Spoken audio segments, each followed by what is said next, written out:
ஆண்டவராகிய இயேசு கிறிஸ்துவின் நாமத்தில் காலை வாழ்த்துக்கள். இன்றைய மன்னா, அவன் ரோமாவில் வந்திருந்தபோது அதிக ஜாக்கிரதையாய் என்னை தேடி கண்டுபிடித்தான். 2 தீமோத்தேயு 1:17. எவன் அப்படின்னு சொல்லும்போது ஒனேசிப்போரை பற்றி குறிப்பிடப்பட்டிருக்குது. முந்தின வசனம் பாருங்க. ஒனேசிப்போருவின் வீட்டாருக்கு கர்த்தர் இரக்கம் கட்டளையிடுவாராக. அவன் அநேகந்தரம் என்னை இளைப்பாற்றினான். என் விலங்கை குறித்து அவன் வெட்கப்படவில்லை. அதனால் அவன் ரோமாவில் வந்தபோது, ரோமாபுரிக்கு வந்திருந்தபோது அதிக ஜாக்கிரதையாக என்னை தேடி கண்டுபிடித்தான். அந்நாளிலே அவன் கர்த்தரிடத்தில் இரக்கத்தை கண்டடையவும் கர்த்தர் அவனுக்கு அனுக்கிரகம் செய்வாராக. அவன் எபேசுவிலே செய்த பற்பல உதவிகளையும் நீ நன்றாய் அறிந்திருக்கிறாயே என்று சொல்லி தீமோத்தேயுவுக்கு அப்போஸ்தலனாகிய பவுல் எழுதுகிறார். அவனை நீ விட்டுறாத, அவனுக்கு நீ நன்மை செய்யி. அவன் எனக்கு எவ்வளோ இளைப்பாறுதல் செஞ்சான். அடிக்கடி என்னை தேடுவதிலே ஜாக்கிரதையாக இருந்தான்.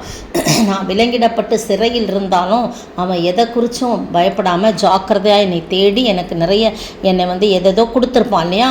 அவரை இளைப்பாற்றினான். என் விலங்கை குறித்து அவன் வெட்கப்படவில்லை என்று சொல்லப்பட்டிருக்குது. 15ஆம் வசனத்தில் பாருங்கள். ஆசியா நாட்டில் இருக்கிற யாவரும் அவர்களில் பிற்கெல்லு எர்மோகெனே முதலாய் என்னை விட்டு விலகினார் என்று அறிந்திருக்கிறார். பாருங்க, ரோம் நகரிலிருந்து ஆசியா கண்டத்தை சார்ந்த யாவரும் பவுல் கைதியாக இருக்கிறதை கருதி பவுலை விட்டு விலகி விட்டார்கள். இயேசு கிறிஸ்துவை கூட அப்படி தானே விட்டு விலகினாங்க.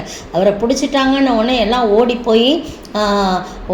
போயிட்டாங்க. துண்டு விழுந்தது கூட இல்லாமல் எது எழுந்தாலும் துண்டாக்கானும் துணியக்கானும் சொல்லிட்டு எதை பற்றியும் யோசிக்கல. அவங்க பயந்து கொண்டு ஓடி போனாங்க, நம்மளையும் பிடிச்சிருவாங்கன்னு. ஆனால் இங்கே பார்த்துங்க, தாழ்விலும் போராட்டங்களிலும் பாடுகளும் இருக்கின்ற கர்த்தருடைய பிள்ளைகளுக்கு உதவி செய்வது நமக்கு கர்த்தருக்கே செய்கிறது மாதிரி. அதை நினச்சி நம்ம என்ன பண்ணக்கூடாது, அவங்கள கைவிட்டுட்டு ஓடக்கூடாது. இதை நினைத்து ஜெபிக்கணும், ஆறுதல் கூறணும், அவங்களுக்கு உதவியாக இருக்கணும், அவங்களுடைய துயர் துடைக்கணும்.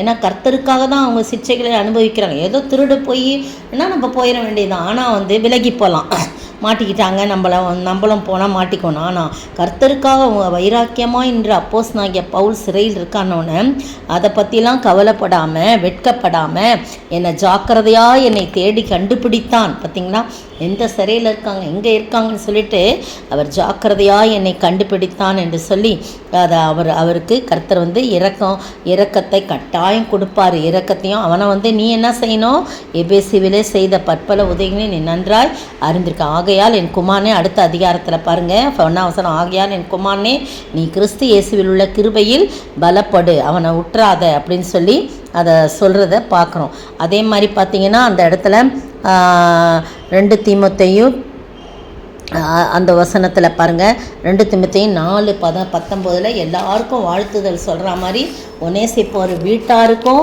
வாழ்த்துதல் சொல்லி என் வாழ்த்துதலை சொல்லு அப்படின்னு பிரிஸ்கில்லாவுக்கும் ஆக்கிலாவுக்கும் ஒனேசிப்போருவின் வீட்டாருக்கும் என்னை வாழ்த்துதலை சொல்லுன்னு சொல்கிறத பார்க்குறோம். இந்த அருமையான வேளையில் நீங்களும் நானும் எந்த சூழ்நிலையிலும் நம்ம என்ன பண்ணக்கூடாது, கர்த்தருடைய பிள்ளைகளையோ கர்த்தரையோ விட்டு நம்ம விலகி போகக்கூடாது. அநேகர் விலகி போனார்கள், ஆனால் ஒருவன் உண்மையாக இருந்தான். அவன் ஒனேசிப்போர் உண்மையாக இருந்தான். அதனால் நீ உண்மையாக இருந்த ஊழியனுக்கு ஊழியம் செய். கிறிஸ்துவின் கிருபையை முற்றிலும் விசுவாசத்தை நடந்து கொள். உண்மையாயிருந்த அநேகரை தயார் செய்.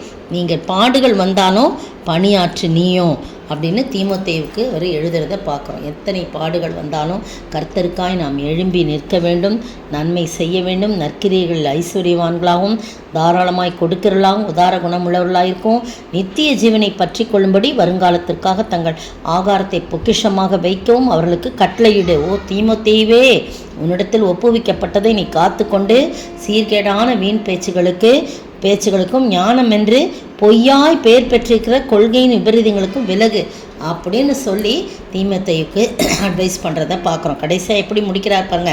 சிலர் அதை பாராட்டி விசுவாசத்தை விட்டு வழுவி போனார். எதை? சீர்கேடான வீண் பேச்சு, ஞானம் என்று பொய்யாய் பெயர் பெற்றிருக்கிற கொள்கைகள், விபரீதமான கொள்கைகள்லாம் பாராட்டி விசுவாசத்தை விட்டு வழுவி போனார்கள். கிருபையானது உன்னோடு கூட இருப்பதாக ஆமேன்னு சொல்லி முடிக்கிறார். நீங்களும் நானும் இந்த மாதிரி காரியங்களில் ஜாக்கிரதையாக தேட வேண்டும். ஊழியக்காரர்களை, நல்ல ஊழியர்களை, விசுவாசத்தில் பலப்பட்ட ஊழியர்களை தேட வேண்டும். ஏதோ பொய்யை பிரஸ்தாபம் பண்ணிக்கிட்டு பேர் புகழுக்காக இருக்கிற ஊழியர் பின்னாடி ஓடக்கூடாது. ஆண்டவர் கிட்டத்தில் ஞானத்தை கேட்கணும். ஜாக்கிரதையாய் நாம் காணப்பட வேண்டும். நிறைய போதனைகள், அதேமாதிரி போதனைகள்லையும் நம்ம ஜாக்கிரதையாக கேட்குறவங்களா இருக்கணும். கண்ட போதனைகளையும் எல்லாரும் ஒன்று சொல்லுவாங்க. ஓடுவாங்க. ஆனால் அப்படி இருக்கக்கூடாது. நம்ம ஜாக்கிரதையாக இதில் ஒனேசிப்போர் போல் நம்மளும் ஜாக்கிரதையாக இருக்கணும்.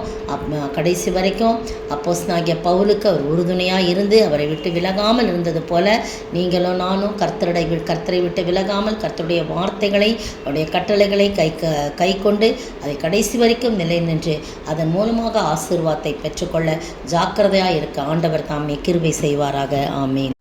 ஓட்டப்பந்தயம் நீ ஓடிடுவாய், ஒழுங்கின்படி ஓடு மகனே. ஓட்டப்பந்தயம் நீ ஓடிடுவாய், ஒழுங்கின்படி ஓடு மகளே.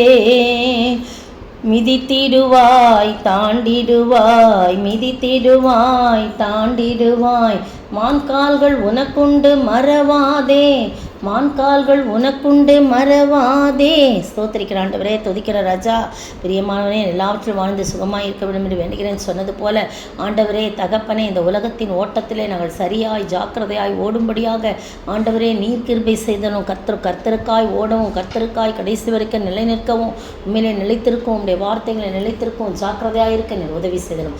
ஆசீர்வதிங்க, காத்துக்கொள்ளுங்க, வழி நடத்துங்க. இயேசு கிறிஸ்துவின் விலையேறப்பட்ட நாமத்தில் ஜெபிக்கிறேன் பிதாவே, ஆமீன். நேற்றைய பதில், நான் வீணாக ஓடினதும் வீணாக பிரயாசப்பட்டதுமாய் இல்லை என்கிற மகிழ்ச்சி கிறிஸ்துவின் நாளிலே எனக்கு உண்டாயிருப்பதற்கு ஜீவ வசனத்தை பிடித்து கொண்டு உலகத்திலே சுடர்களைப் போல பிரகாசிக்க வேண்டும். பிலிப்பியர் 2:14. இன்றைய கேள்வி, நான் எவைகளின் மேலும் நான் எப்படி போனாலும் எப்படி இருப்பேன் என்று அப்போஸ்தலனாகிய பவுல் சொல்லுகிறார்.